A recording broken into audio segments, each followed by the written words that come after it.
ఆ రాత్రి హోటల్ రూమ్‌లో మేమిద్దరం భార్యాభర్తలము ఉన్నాము. ఆ రూమ్ నెంబర్ 412. నా పేరు అర్జున్. నా భార్య పేరు సౌమ్య. ఇద్దరం 10 సంవత్సరాలు అయ్యింది పెళ్లి జరిగి. ఆ రోజు ఆఫీస్ వర్క్ ముగించుకొని ఒక చిన్న ట్రిప్‌కి వచ్చాము.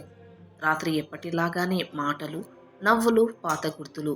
ఆమె కళ్ళలో మామూలుగా లేని ఒక దిగులు కనిపించింది. "ఏమైంది సౌమి? ఏదో ఆలోచనగా ఉన్నావు" అని అడిగాను. ఆమె ఎప్పటిలాగానే చిరునవ్వు నవ్వి, "ఏమీ లేదు. నీవున్నావు కదా అంతే చాలు" అంది. ఆ మాటలు వినగానే నా మనసు కరిగిపోయింది. ఆమె చేతిని పట్టుకొని అలాగే నిద్రలోకి జారుకున్నాను. ఉదయం 9 గంటలకు నాకు మెలకువ వచ్చింది. సౌమ్య ఇంకా నిద్రలో ఉంది. ఆమె ముఖం చందమామలా ప్రశాంతంగా ఉంది. ఆ రోజు ఆదివారం కాబట్టి హడావిడి లేదు. దుప్పటి సరిగ్గా వేసి ఆమెను కాసేపు పడుకొనిద్దాం అనుకున్నాను. నాకు చాలా ఆకలిగా ఉంది. దాంతో నేను ఆమెను డిస్టర్బ్ చేయకుండా, ఆమెను లేపకుండా ఫ్రెషప్ అయిపోయి కిందికి వెళ్ళాను. ఏదైనా తినడానికి.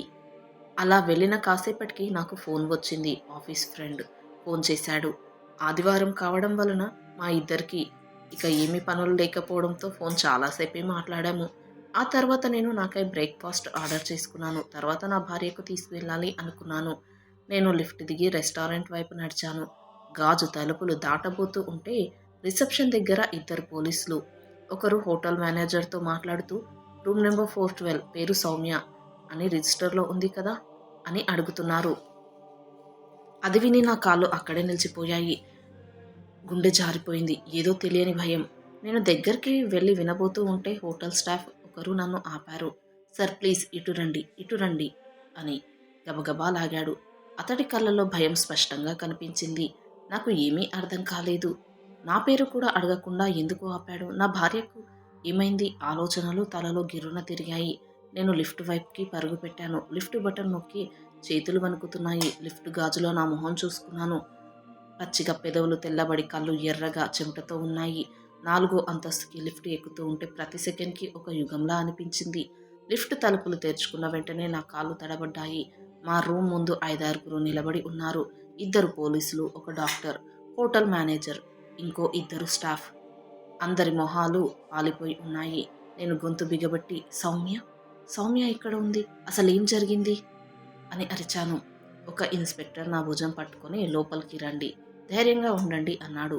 రూమ్ తలుపు తెరుచుకున్న వేళ నా ప్రపంచం ఆగిపోయింది. సౌమ్య, నా సౌమ్య బెడ్ మీద పడి ఉంది. చేతులు పక్కన పడేసినట్టు. ముఖం ప్రశాంతంగా. కానీ ఆమెలో ఎటువంటి కదలిక లేదు. ఆ గుండె ఆగిపోయినట్టు నా గుండె కూడా ఆగిపోయింది. డాక్టర్ దగ్గరికి వచ్చి "మేము ఏం చేయగలిగామో అది చేశాము. కానీ massive cardiac arrest. Room service వచ్చేసరికి చాలా ఆలస్యమైపోయింది" అన్నాడు. నేను ఏడ్చానా? కేక వేశానా? ఆ సమయంలో ఏమీ గుర్తుకు లేదు. కేవలం ఆమె దగ్గరకు పరిగెత్తి ఆమె చల్లని చేతులు పట్టుకొని ఏడుస్తూ ఉన్నాను. "సౌమి లేరా, కళ్ళు తెరుచు" అని ఎంతసేపు అరిచానో ఎవరికీ తెలియదు. పోలీసులు నన్ను ఓదార్చడానికి ప్రయత్నించారు. ఒకరు టేబుల్ మీద ఉన్న చిన్న డైరీ చూపించాడు. "మీ భార్య రాత్రి రాసినట్టు ఉంది సార్, మీరు చదవండి" అన్నాడు.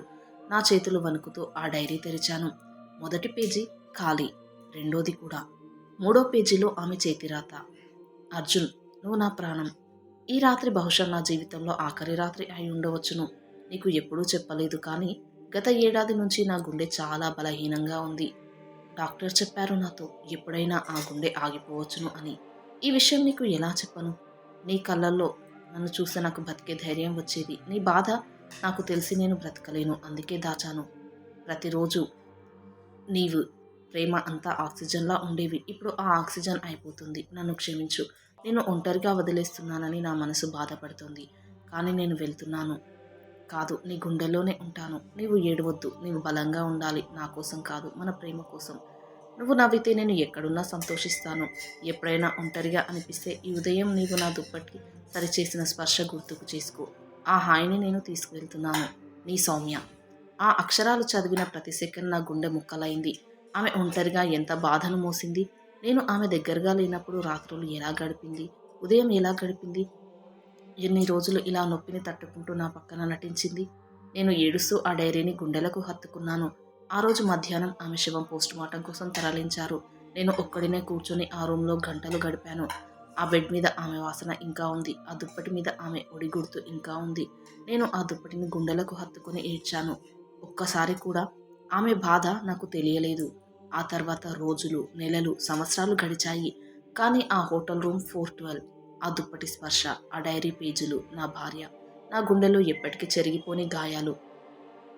ఇప్పుడు కూడా ఒంటరిగా కూర్చొని ఆ డైరీ చదువుతున్నాను. ఆమె చివరి మాటలు మళ్ళీ మళ్ళీ చదువుతున్నాను. నీవు నవ్వితే నేను సంతోషిస్తాను అని రాసింది కదా, అందుకే నవ్వుతాను. కానీ ఆ నవ్వు వెనుక ఉన్న బాధ ఎవరికీ తెలియదు. సౌమి, నీవు ఎక్కడున్నావో నాకు తెలియదు. కానీ నీవు ఇక్కడే ఉన్నావు. నా ప్రతి శ్వాసలో, ప్రతి కొలనులో, ప్రతి కలలో. నిన్ను కోల్పోయి బతుకుతున్నాను, కానీ నీతోనే బ్రతుకుతున్నాను. ఎప్పుడైనా ఆ దుప్పటి స్పర్శ గుర్తొస్తే నీవు నా పక్కనే ఉన్నట్టు అనిపిస్తుంది. నీ అర్జున్, ఎప్పటికీ నీతోనే అని. ప్రేమలో అతిపెద్ద తప్పు ఏంటంటే మన బాధను ఒంటరిగా మోసుకుంటామని అనుకోవడం. మనం బాధను దాచుకుంటే ప్రియుల గుండెలను రక్షిస్తామని భావించడం. కానీ నిజానికి బాధను పంచుకోకపోవడమే అతిపెద్ద శిక్ష. సౌమ్య తన బాధను ఒంటరిగా మోసింది. ఎందుకంటే అర్జున్ బాధపడకూడదని కోరుకుంది. అర్జున్ ఆమె బాధను గుర్తించలేకపోయాడు. ఎందుకంటే ఆమె చిరునవ్వు వెనుక ఏడుపును అతడు చూడలేదు. కథ చెప్పే నీతి, మనకు కావలసిన వారి మనసులోకి లోతుగా చూడు. ఏమైంది, అంతా బాగానని అడిగినప్పుడు వాళ్ళు హా అన్న ఆ కళ్ళల్లో, ఆ నవ్వులో, ఆ మౌనంలో ఏదో దాగి ఉందేమో అని ఒక్కసారి మళ్ళీ అడుగు. గట్టిగా పట్టుకొని అడుగు. బాధను దాచడం ప్రేమ కాదు, భారం తగ్గించడం ప్రేమ. నీ బాధను నీకు కావలసిన వారితో పంచుకో. వాళ్ళు బాధపడతారని భయపడకు. నీతో కలిసి ఆ బాధను మోయడమే వాళ్ళకు అతిపెద్ద గౌరవం, అతిపెద్ద ఆనందం. ప్రేమ అంటే ఒక్కరే బాధను మోయడం కాదు, ఇద్దరూ కలిసి ఒకరినొకరు పట్టుకొని ఏ బాధనైనా ఎదుర్కోవడం. కాదంటారా? వీడియో నచ్చితే ప్లీజ్ లైక్ చేసి సబ్స్క్రైబ్ చేసుకోండి. Thanks for watching.